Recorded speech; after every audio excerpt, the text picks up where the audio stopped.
Hello everyone, कैसे हैं आप सब। एक बार पुनः शिव कोचिंग क्लासेस पर स्वागत है। उम्मीद करता हूं आप सब अच्छे होंगे, मस्त होंगे, बेहतर होंगे, आपकी पढ़ाई बेहतर चल रही होगी। क्लास 12 फिजिक्स एनसीईआरटी में आज बात करने वाले बच्चों वास्तविक गहराई और आभासी गहराई में संबंध। बच्चों क्लास 12 फिजिक्स में चैप्टर नंबर 9 चल रहा है, बिल्कुल सुपर फास्ट काम चल रहा है। इसके पहले हमने जो भी वीडियोज प्रोवाइड किया है वो आपको हमारे चैनल पर मिल जाएगा। और जिन बच्चों को नोट्स लेना है तो कॉन्टैक्ट नंबर लिख लीजिए 9685299149 व्हाट्सएप नंबर पे आप कांटेक्ट कर सकते हैं। चलिए शुरू करते हैं बच्चों। सबसे पहले यहां पर देखो कि भाई साहब एक पात्र है और पात्र में पानी भरा हुआ बच्चों, और पानी के तल पर यहां पर एक बिंदु वस्तु रखा हुआ है। बिंदु वस्तु रखा है बच्चों। जैसे आप लोगों को एक सादा एग्जांपल बताता हूं कि मान लीजिए आपके घर में एक बाल्टी है, बाल्टी में पानी भरा हुआ है, उसमें छड़ी आप डुबा देना तो आपको ऐसा महसूस होगा कि छड़ी की जो लंबाई है वो कम हो गई है ना, थोड़ा सा तल उठा हुआ नजर आता है। आप कभी भी एग्जाम्पल देखना है तो आप अपने घर में देखना, कल ही देखना, एक बड़ा पात्र हो बच्चों, पात्र को क्या करो, रखकर उसमें पानी भरो और उसमें एक छड़ी डाल देना। ऐसा लगेगा कि बीच से छड़ी है ना मुड़ा हुआ है। जो वास्तविक गहराई है उससे कम से कम उसकी कम गहराई महसूस होगी, ऐसा लगता है। कभी कभी ऐसा लगता है ना, बड़े पात्र में पानी भर दे तो पात्र का तल भी ऊपर उठा हुआ नजर आता है ना। या कि आप पेन ही डाल देना तो ऐसा लगेगा कि भाई पेन की लंबाई तो छोटी हो गई है, पेन उठा हुआ नजर आएगा। ये वास्तविक रूप से अपवर्तन का खेल है। वास्तविक गहराई के अपेक्षा हमें जो है आभासी गहराई महसूस होता है। यानी आभास हम कर पाते हैं कि जितनी लंबाई थी वस्तु की उतनी आखिर में नहीं है। अर्थात ये जो वस्तु है ये h गहराई पर था। जैसे मान लीजिए तल है बच्चों, ये तल है, ठीक है, तल के h गहराई पर था, लेकिन वास्तव में ये P डैश यहां पर इसकी जो गहराई है यहां पे नजर आएगी। यानी वस्तु हमें P पे न दिखते हुए P डैश पर दिखेगा, मतलब इसकी लंबाई कम हो जाती है। तो इसी के लिए अपन यहां पर एक फार्मूला जनरेट करने वाले हैं कि वास्तविक गहराई और आभासी गहराई में क्या संबंध होता है। चीजें क्लियर हुआ बच्चों। ऐसे बहुत सारे एग्जाम्पल आपको मिल जाएंगे। इसके आगे दैनिक जीवन में उपयोग की तालाब का जो तल है ना, थोड़ा सा ऊपर उठा हुआ नजर आता है, सीधी छड़ पानी में मुड़ी हुई दिखाई देती है। जिससे मान लीजिए हमने कहा पात्र में एक छड़ डाल दो तो मुड़ी हुई नजर आएगी, टूटी हुई नजर आएगी, छोटी नजर आएगी।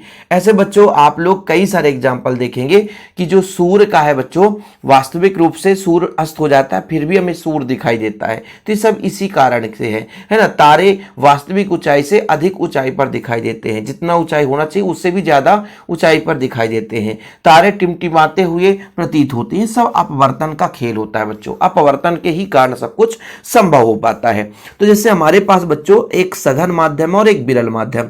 सघन माध्यम में जल है और विरल माध्यम में वायु है। एक एक पॉइंट इसलिए क्लियर करना पड़ता है ताकि कोई बच्चा ये ना कहने पाए सर आप कहां से लेकर चले, क्या कर दिए, कुछ समझ में नहीं आया, आप तो किताब छाप दिए। कभी कभी बच्चे कहते हैं ना, अरे भाई टीचर का काम है आपको समझाना, हम आपको यहां पे समझाएंगे, ठीक है, बाकी तो बुक से ही पढ़ाना पड़ता है यार, है ना, अलग से तो हम पढ़ा नहीं सकते, नहीं तो आपको लगेगा कि सर बुक में हमारे तो दिए ही नहीं है।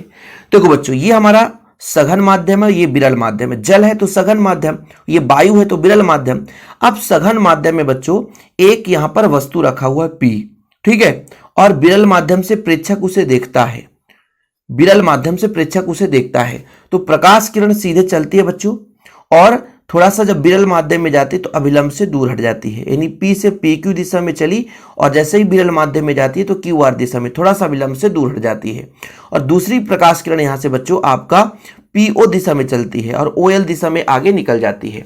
जैसे एक प्रकाश किरण इधर गई बच्चों, इसको पीछे बढ़ाए, और एक प्रकाश किरण OL दिशा में चली गई, उसको पीछे बढ़ाए, तो जहां पर एक दूसरे से मिलते हैं वहीं पे इस वस्तु का प्रतिबिंब बन जाता है।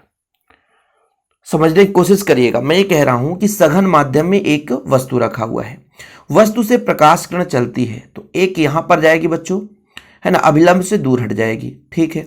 एक आपका PO दिशा में जाता है, OL दिशा में आगे चला जाता है, इसको हम पीछे बढ़ाएंगे, और ये जो प्रकाश किरण है जो आपका अपवर्तित हुआ बच्चों, इसको पीछे बढ़ाएंगे। जहां पर दोनों किरणें मिलेंगी, यानी दोनों अपवर्तित किरण, भाई एक माध्यम से दूसरे माध्यम में किरण चली गई है मतलब अपवर्तन हुआ है, तो अपवर्तित किरण जहां पर एक दूसरे से मिलेंगे बच्चों वहीं पे प्रतिबिंब बनता है। यानी आपका जो वास्तविक गहराई था वो H गहराई है बिंदु P तक, लेकिन वस्तु हमें दिखाई देता है P डैश पर, क्योंकि भाई जो वास्तविक प्रतिबिंब बनता है P का P डैश पर बनता है। वस्तु को यहां से देखा जाता है तो दो किरणें जहां पे मिलेंगी वहीं पे उसका वास्तविक प्रतिबिंब बनता है बच्चों। तो प्रकाश किरण यहां से चली बच्चों, तो ये आपका आपतन कोण हो गया, ये आपका अपवर्तन कोण हो गया। अब ये कोण और ये कोण दोनों एकांतर कोण है, इसलिए आई ये भी आई हो जाएगा। ध्यान रखना, ये जो आपतन कोण है आई, ये दोनों बराबर हो जाएंगे बच्चों। यहाँ पे जो कोण बनेगा बच्चों और यहाँ पे जो ये संगत कोण कहलाएंगे, ये आर है तो ये भी आपका आर हो जाएगा। क्योंकि आपको पता होना चाहिए ना कि ये आई, तो ये आई क्यों, क्योंकि ये एकांतर कोण है। दो समांतर रेखाएं तीसरी रेखा द्वारा प्रतिच्छेद हो रही हैं, तो जो बनने वाला अंतर का कोण है वो एकांतर कोण हो जाता है बच्चों। ठीक है, और यहाँ पे दो समांतर रेखाएं तीसरी रेखा प्रतिच्छेद करती है तो जो सामने सामने के कोण वो संगत कोण हो जाते हैं। देखो जरा, संगत कोण है और संगत कोण बराबर होते हैं। तो ये वाला कोण बच्चों, ये वाला कोण बराबर होगा, ये कोण और ये कोण बराबर होगा, आगे चलकर काम आएगा। तो बच्चों यहाँ पर पूरा चीज वही लिखा है जो मैंने अभी आपको समझाया है कि माना एक बिंदु वस्तु P सघन माध्यम में रखा है, प्रेक्षक जो है विरल माध्यम से देखता है, P से चलने वाली किरण PQ Q पर आपतित होती है और MN से दूर यहाँ पर QR दिशा में चली जाती है। दूसरी किरण बच्चों PO दिशा में लंबवत आपतित होती है और OL दिशा में आगे चली जाती है। दोनों किरणों को हम पीछे बढ़ाते हैं तो P डैश पर मिलती है बच्चों। ये चीज आपको क्लियर हो गया होगा, ज्यादा हिंदी हम नहीं लिखेंगे। अब यहाँ पर आपतन कोण हम बताते हैं बच्चों कि आपतन कोण कौन सा है। ये आपका आपतन कोण है बच्चों, तो ये I तो ये भी आपका आई होगा, याद रखिएगा। तो यहां पर आप लिखिएगा आपतन कोण। आपतन कोण, आपतन कोण कौन सा होगा बच्चों, कोण PQN बराबर आई है।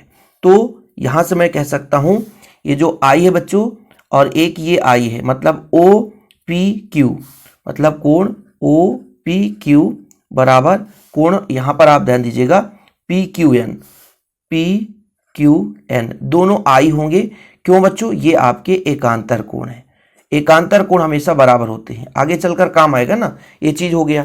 दूसरा बच्चों ये जो आपका आर है मतलब MQR, ठीक है, अपवर्तन कोण है। अपवर्तन कोण, अपवर्तन कोण कौन सा कोण बच्चों, कोण MQR, ये आपका स्मॉल आर है, ये अपवर्तन कोण है।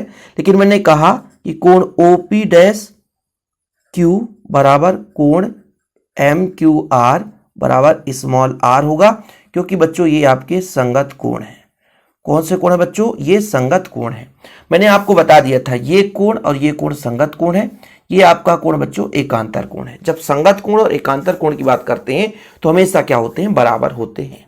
ओके, अब स्नेल का नियम लगाना है। स्नेल का नियम कहता है कि आपतन कोण और अपवर्तन कोण में एक अनुपात होता है बच्चों, यानी आपतन कोण की ज्या और अपवर्तन कोण की ज्या में एक निश्चित अनुपात होता है।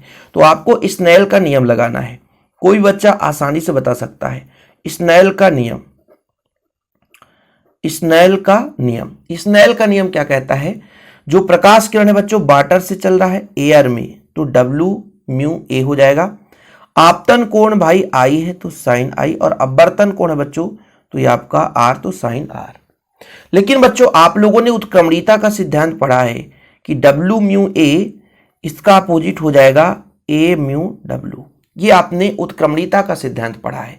मतलब भाई कहने का मतलब यदि दिशा बदल दें, यदि दिशा बदल दें, ध्यान रखिएगा, दिशा बदल दें तो ये आपका उल्टा हो जाता है बच्चों। ठीक है, प्रकाश उसी दिशा में चली जाती है। इसको हम यहाँ पे रख सकते हैं, इसलिए A/μW 1 बराबर हो जाएगा आपका sine i upon sine r. या ऐसा भी लिख सकते हैं बच्चों, इसको ऊपर ले जाएंगे, A/μW बराबर हो जाएगा साइन आर अपान साइन आई। और इसको एक हम समीकरण दे देते हैं बच्चों, समीकरण 1। थोड़ा यहां पर आप समझिएगा, चीजें अच्छे बारीकी से समझिएगा तभी आपको क्लियर हो पाएगा। अब ये आर और आई थोड़ा देखिएगा ना बच्चों, ये आर है तो इसको मैं कह सकता हूं OP डैश आर, और आई को OP डैश क्यू, और आई को लिख सकता हूं बच्चों OPQ। कभी कभी ऐसा देखने को मिल जाता है ना, तो साइन आर को मैं लिखूंगा OP डैश क्यू और आई को लिख दूंगा साइन OPQ। ये समीकरण 1 के ही अंतर्गत आता है। यहां से थोड़ा सा खेल शुरू होगा, थोड़ा सा समय देंगे आप लोग, खेल में कहानी में ट्विस्ट आएगा। क्योंकि भाई समकोण त्रिभुज श्रेणी में आपसे कह दूं, यहां से देखिएगा ना, देखिएगा थोड़ा सा आप लोग समझिएगा, 2 मिनट का समय लूंगा बस, अब ज्यादा कुछ नहीं है। एक समकोण त्रिभुज बताता हूं बच्चों। समकोण त्रिभुज आपको ओपी डैश क्यू दिखेगा। ओपी डैश क्यू में साइन आर, साइन आई, ये साइन आर है यहां पे, तो साइन आर कोण, यहां पे साइन आर है, तो साइन आर का सूत्र क्या होता है जरा बताओ आप लोग। क्या होता है बच्चों? लंब बटा कर्ण। तो लंब आपका क्या होगा? ओ क्यू अपान कर्ण क्या होगा बच्चों? P dash Q. और एक समकोण त्रिभुज और है बच्चों, वो समकोण त्रिभुज है ओपी क्यू में साइन आई बराबर साइन थीटा बराबर लंब, ये लंब है बच्चों ओ क्यू। ठीक है, क्योंकि कोण के सामने वाली भुजा लंब कहलाती है, कोण के सामने वाली भुजा लंब कहलाती है। और कर्ण बच्चों पी क्यू, कर्ण क्या हो जाएगा? P Q. थोड़ा सा आपके मन में डाउट तो होता होगा कि सर ये फैक्ट कहां से आ रहा है। साइन का सूत्र होता है लंब बटे कर्ण। ये साइन आई और साइन आर मैंने निकाल दिया। अब समीकरण 1 से सिंपल है, समीकरण 1 से मतलब ए म्यू डब्ल्यू बराबर साइन आर ऊपर था बच्चों, समीकरण 1 में साइन आर ऊपर था। साइन आर का मान है हमारे पास ओ क्यू बटा पी डैश क्यू, और ये ओ क्यू बटा पी क्यू। बच्चों ओ क्यू से ओ क्यू कट जाएगा, हर का हर नीचे जाता है, ये अंश का हर नीचे जाएगा और हर का हर ऊपर जाएगा। अब आपके मन में कंफ्यूजन होगा ना कि सर ये कहां से आ गया, थोड़ा सा होगा। देखो बच्चों, जब ओ क्यू से ओ क्यू कट जाएगा तो 1 बटा पी डैश क्यू बचेगा और 1 बटा पी क्यू यहां पर पहुंचेगा। तो जब 1 बटा है तो नीचे जाएगा और इसमें नीचे का 1 बटा ये ऊपर चला जाएगा, ये चीज हो जाता है। ठीक है बच्चों, यहां तक क्लियर है? मतलब ए म्यू डब्ल्यू बराबर हो जाएगा आपका पी क्यू बटा पी डैश क्यू।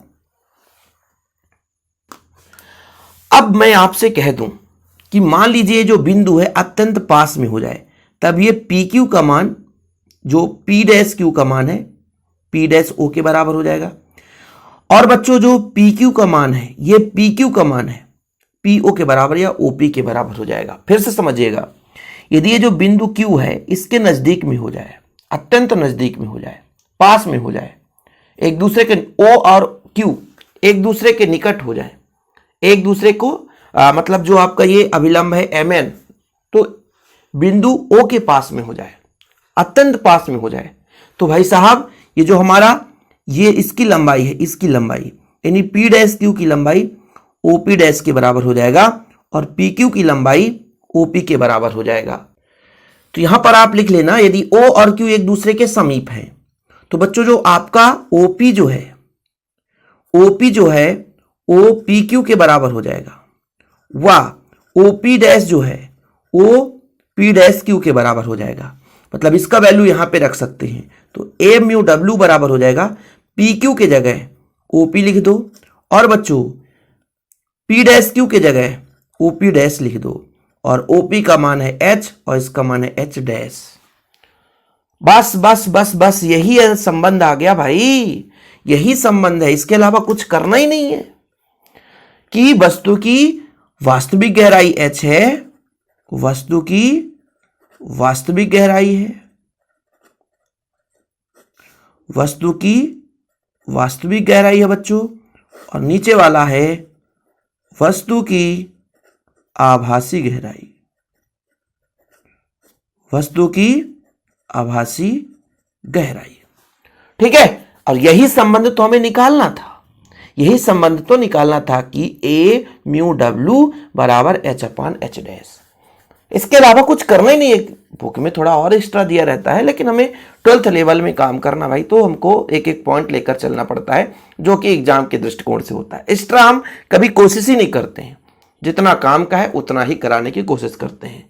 तो बच्चों आप लोग नोट्स जरूर ले लेना, जिन बच्चों को प्रॉपर तैयारी करना है। तो बाकी आप लोगों के लिए हेल्पफुल वीडियोज फ्री में यूट्यूब पे आते ही रहते हैं। फिलहाल अभी के लिए इतना ही। जय हिंद, वंदे मातरम।